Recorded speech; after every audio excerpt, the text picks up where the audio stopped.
If you're a dedicated runner, you know the feeling. You're pushing hard, chasing that next personal best, but there's always this little voice in the back of your head, a constant nagging fear that at your absolute peak, right when you feel the strongest, an injury is just waiting to happen. Just listen to Eugene. He's a masters runner, a serious one, clocking 100 kilometers a week. The guy is fast, he's totally committed, but he lives on that knife's edge between being in the best shape of his life and completely breaking down. And his words, they capture a feeling that almost every single amateur athlete knows way too well. So let's just get right into it. This is the big problem, right? The fundamental dilemma for anyone trying to get better. You have to train hard to get faster, but training hard is the very thing that puts you at risk of burnout and injury. It's this paradox that feels, well, it feels impossible to solve. And you know, what's really fascinating here is the psychological game we play with ourselves that keeps us stuck. Let's give it a name, the Strava ego. You know what I'm talking about. It's that voice inside your head, and it's supercharged by social fitness apps, and it's just screaming, more is better, don't be weak. It's the voice that pushes you to ignore those little aches and pains until they become really big problems. So what on earth is the solution? Well, it's going to sound completely backward. According to top coaches like Hannah, who works with runners just like Eugene, the secret to getting faster isn't just having the guts to run more, it's having the courage to strategically run less. And that strategic pullback has a name. It's called a deload week. Now let's be super clear about this. This is not about taking random days off or just being lazy. A deload week is a scheduled, calculated cutback in your training. It's a plan specifically designed to let your body finally absorb all that hard work you've been putting in so you can heal up and actually come back stronger. And here's a brilliant way to think about why this is so important. Picture your body's ability to handle stress as one single bucket.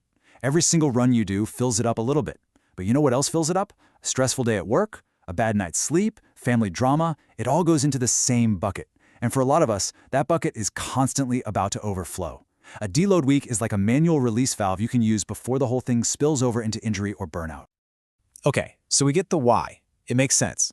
But how do you actually do a deload week the right way? Let's get practical and look at the framework that makes this all work. It's called the 70-100 rule. All right, this slide right here is probably the most important takeaway if you want to do this right. It's a tale of two pillars. On one hand, you've got volume, your total weekly mileage. You're going to reduce that down to about 70% of what you were doing. But, and this is so crucial, you maintain your intensity at 100%.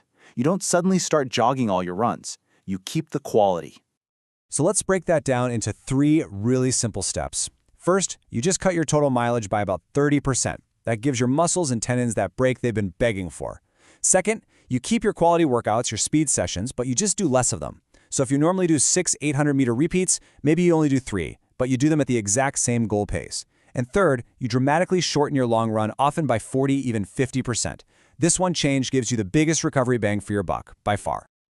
So you're running less, and you might be thinking, wait, am I losing all my progress? No, this is where the magic actually happens. This isn't lost time. The deload week is precisely where your body finally cashes in on all the hard work you've been doing for weeks. And the benefits are huge, seriously. Structurally, it lets your slower healing parts, like your tendons and ligaments, finally catch up to your amazing cardio fitness. Hormonally, it lowers that stress hormone, cortisol, which means better sleep and a better mood. Mentally, you get that pop back in your legs, that excitement for running. But the most important benefit, the real secret sauce, is that last one on the list, supercompensation. This is the big aha moment for so many athletes. You have to get this. You don't actually get stronger during your hard workouts. You're just creating the stimulus for getting stronger. The actual adaptation, the process of your body rebuilding and getting faster, that happens when you recover. A deload week is just a concentrated, superpowered period of that recovery and adaptation. Now, after hearing all that, you might be wondering if this is for everyone. And the answer is, not necessarily. So let's figure out who really benefits from a scheduled deload, and who probably doesn't need to worry about it just yet. So who is this really for? Well, if you're a masters runner and you know your recovery is slowing down, or you're a high-volume grinder just hammering out big mileage week after week, or you're someone who feels like they're constantly on the verge of injury, then yes, a deload week is pretty much non-negotiable for smart training. On the other hand, if your running is already super inconsistent, well, that inconsistency is your deload. Same thing if you're a low-volume hobbyist or you're just building a base with easy miles. You probably aren't building up enough stress to need a full structured deload week. Your normal rest days are doing the job just fine. So it all comes down to this one question, doesn't it? It's a direct challenge to that Strava ego we talked about at the beginning. Look, it takes discipline to push through a tough workout. We all know that.